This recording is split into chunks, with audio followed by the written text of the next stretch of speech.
les Gardiens de la Galaxie sont de retour sur console. Le jeu d'action et d'aventure sort ce mardi 26 octobre.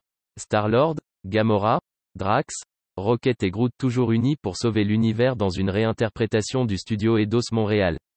Alors que les fans des films attendent des nouvelles des Gardiens de la Galaxie 3, les fans de la licence et de jeux vidéo ont de quoi se mettre sous la dent. Ce 26 octobre sort les Gardiens de la Galaxie, le jeu donc, sur PlayStation 4, PlayStation 5, Xbox One, Xbox Series, Nintendo Switch, GeForce Now et PC. On y suit les aventures de nos héros Star-Lord, Gamora, Drax, Rocket, le raton laveur qui n'en est pas un, et Groot, l'arbre bipède, à bord de leur vaisseau, le Milano. Je le confesse, je ne suis pas une lectrice de comics. Autant dire que l'univers des Gardiens de la Galaxie n'est pas celui avec lequel je suis la plus familière. Pour les films, disons que j'ai dû les voir.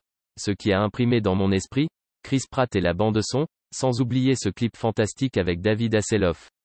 Je partais donc d'une quasi-page blanche avant de lancer le jeu.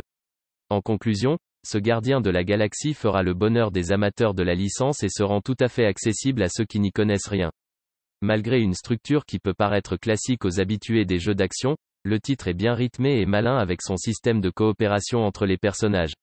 J'ai testé ce jeu par de longues sessions de plusieurs heures d'affilée sans me lasser. L'histoire est plaisante, la musique y est folle et le plaisir de jouer bien présent. Un jeu qui ne se prend pas au sérieux et qui ne prend pas les joueurs pour des imbéciles. Si vous êtes fan, foncez. Si vous êtes curieux, n'ayez pas peur. Ah oui, il y a un lama cosmique aussi.